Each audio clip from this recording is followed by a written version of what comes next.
Chapter 8 of Bard and Thorolf. King Harald had that summer sent word to the men of power that were in Halogaland, summoning to him such as had not come to him before. Brynjolf resolved to go, and with him Bard, his son. And in the autumn they went southwards to Throndheim, and there met the king. He received them most gladly. Brynjolf was made a baron of the kings. The king also gave him large grants beside what he had before. He gave him with all the right of the journey to the Finns, with the king's business on the fells and the Finn traffic. Then Brynjolf went away home to his estate, but Bard remained, and was made one of the king's guard. Of all his guard the king most prized his skalds.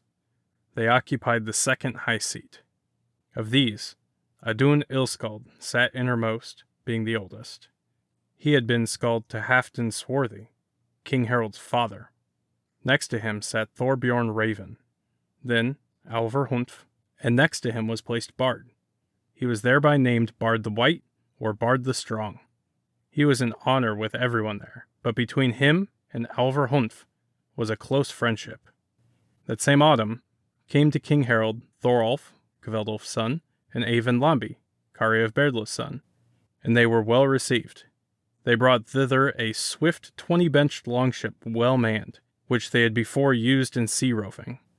They and their company were placed in the guest hall, but when they had waited there till they thought it was a fit time to go before the king, Kari of Berdla and Alvar Huntf went in with them. They greeted the king. Then said Alvar Huntf, "Here is come Kveldulf's son, whom I told thee in the summer Kveldulf will send. His promise to thee will now stand fast. For here thou canst see true tokens, that he will be thy friend in all when he hath sent his son hither to take service with thee, a stalwart man, as thou mayst see. Now this is the boon craved by Kveldulf and by us all, that thou receive Thorolf with honor and make him a great man with thee." The king answered his words well, promising that so he would do. "If," said he, "Thorolf proves himself as accomplished in deed as he is right brave in look." After this, Thorolf was made of the king's household, and one of his guard. But Kari of Berdla and his son Eyvind Lambi went back south in the ship which Thorolf had brought north, and so home to Kari's farm. Thorolf remained with the king, who appointed him a seat between Alvar Huntf and Bard, and these three struck up a close friendship. And all men said of Thorolf and Bard that they were a well-matched pair for comeliness, stature, strength, and all doughty deeds, and both were in high favor with the king. But when winter was past, and summer came, then Bard asked leave to go and see the marriage promised to him the summer before. And when the king knew that Bard's errand was urgent, he allowed him to go home. Then Bard asked Thorolf to go north with him, saying, as it was true, that he would meet there many of his kin, whom he had not yet seen or known. Thorolf thought this desirable, so they got leave from the king for this. Then they made them ready, took a good ship and crew, and went their way. When they came to Torgar, they sent word to Sigurd that Bard would now see to that marriage, on which they had agreed the summer before. Sigurd said that he would hold to all that they had arranged, so they fixed the wedding day, and Bard with his party were to come north to Sandnes.